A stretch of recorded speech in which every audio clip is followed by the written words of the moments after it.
Kalau suami aku selalu bilang, kita itu kalau gimana ya, kalau menjadi pendakwa saya masih tidak sangat pantas gitu, karena ilmunya masih fakir ilmu, masih miskin ilmu gitu. Tapi untuk kita syiar tidak harus menjadi ustazah. Syiar itu bisa kapanpun, dimanapun, dan kepada siapapun gitu. Mungkin kalau aku lebih mencari ilmu untuk diri aku dulu sendiri, lalu diterapkan ke anak-anak gitu. Dan juga ya itu aku bilang, kalau Habib, seperti Habib, Ustazah Halimah Laidrus gitu, dan pendakwa lainnya, mereka benar-benar menyampaikan ilmu secara fikih, ilmu secara lengkap, jelas, dan juga secara lantang gitu ya, yang Masya Allah pastinya itu berdakwah. Saya sebagai public figure, karena punya media, maka sedikit apa yang aku dapat ilmu dari suami, ilmu dari guru-guru yang lain juga, sedikit ilmu yang didapat tuh setelah aku gunain dulu, aplikasiin ke diri aku, baru aku berani untuk syiar. Karena kalau buat aku yang fakir ilmu adalah ketika seandainya aku menyampaikan suatu ilmu sedangkan aku sendiri belum menjalani ilmu tersebut, kan nanti orang bilang munafik lo gitu. Makanya ya buat aku itu sih, setiap kali aku punya ilmu, karena fakir ilmu, ilmunya masih sedikit, lalu setiap kali dapat gimana ya, dapat langsung pakai dulu buat diri sendiri, berikan ke anak-anak, orang sekeliling. Mungkin abis itu aku bisa berbagi dengan di media sosial aku gitu. Makanya punya YouTube tuh beda. Kalau orang-orang yang lain punya YouTube-nya memang ada targetnya. Kalau aku enggak, targetnya lillahi ta'ala, memang dari awal diizinkan sama suami bermain media sosial untuk hal yang bermanfaat, dia bilang gitu. Dari awal juga udah nikah, suami juga udah wanti-wanti nggak boleh main media sosial sebenarnya. Tapi Habib akhirnya merubah. Dengan Habib kan bukan tipe suami yang keras gitu. Beliau tahu kalau seandainya orang itu nggak bisa dikerasin, karena setiap orang hidayahnya datangnya beda-beda kalau kata suami.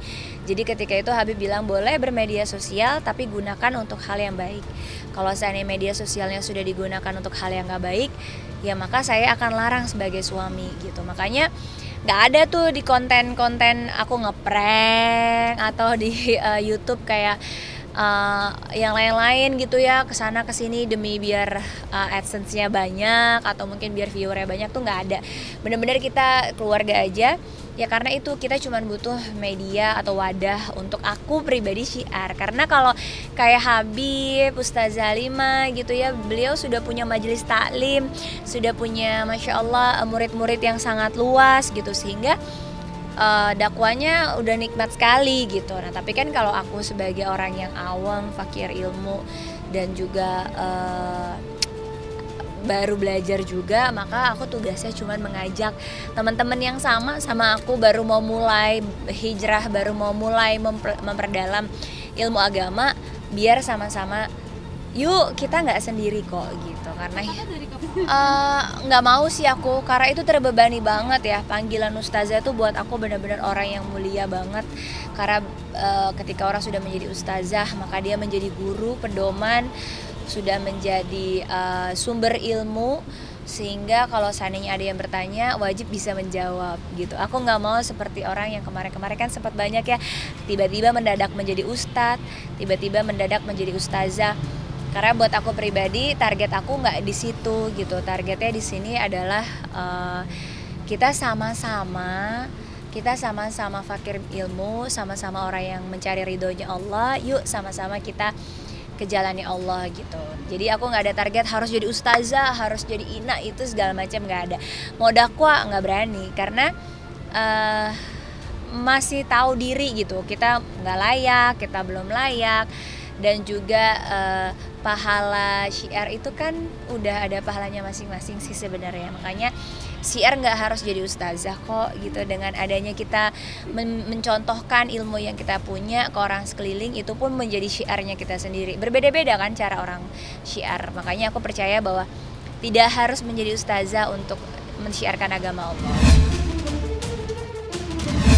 Sebenarnya kalau dibilang aku tuh dari dulu selalu berpikir nanti kalau umur 30 mau pakai jilbab. Awal mula tuh ya cita-cita.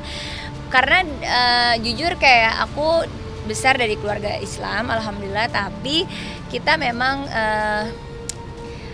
kurang mendalami gitu. Jadi pada saat itu tidak berpikiran bahwa berjilbab, bahkan aku sempat nggak tahu loh jilbab itu adalah kewajiban. Saking pada saat itu kita hanya fokus di pendidikan formal aja gitu. Bahkan kita juga, ya itu tadi yang saya bilang, kita nggak boleh underestimate orang lain. Oh, dia nggak pakai jilbab, dia nggak pakai ini. Siapa tahu boleh jadi dia belum tahu gitu. Kayak ada orang yang berjilbab, seandainya mungkin lehernya masih kelihatan, kakinya masih kelihatan, masih pakai baju setengah gitu ya. Aku nggak pernah memandang sebelah mata. Aku selalu berpositif thinking, jangan-jangan dia kayak gue dulu nih. Jangan-jangan dia sebenarnya belum tahu nih batasan-batasan aurat itu sampai mana. Makanya ketika udah paham, waktu itu aku pernah menjadi manusia yang benar-benar minim ilmu pengetahuan agama. Makanya aku memutuskan waktu itu setelah menikah, membuat YouTube, media sosial seandainya Instagram dan lain sebagainya itu untuk ajang pemberitahuan. Karena yang aku bilang, aku aja sempat menjadi manusia yang benar-benar awam banget gitu. Jadi kalau target marketnya aku apa ya, sama-sama orang yang seperti aku dulu awamnya, sama-sama yang akhirnya lambat laun baru tahu, oh kaki itu adalah auratnya perempuan ya. Oh ternyata nggak boleh lo mencukur alis. Oh ternyata nggak boleh lo kita tuh sambung bulu mata.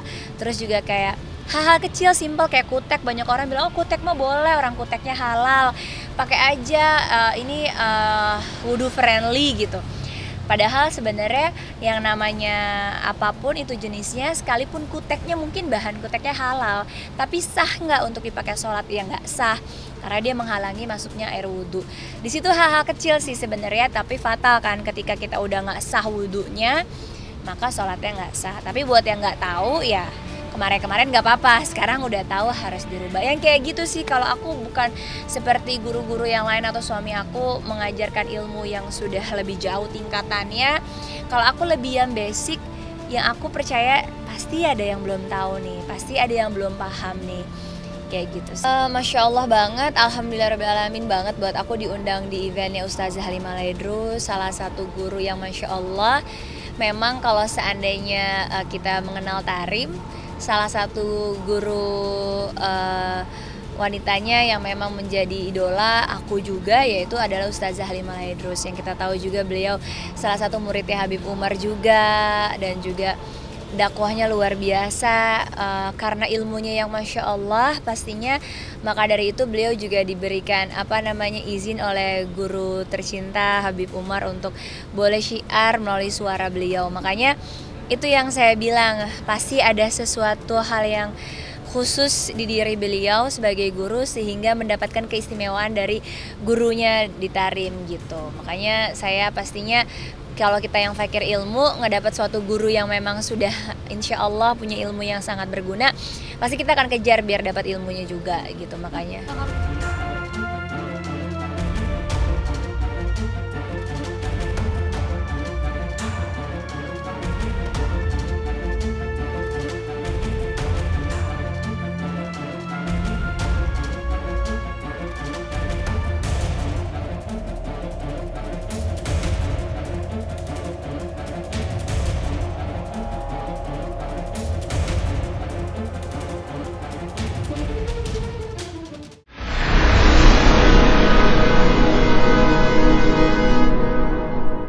Jadi jangan lupa untuk subscribe Cumi Cumi.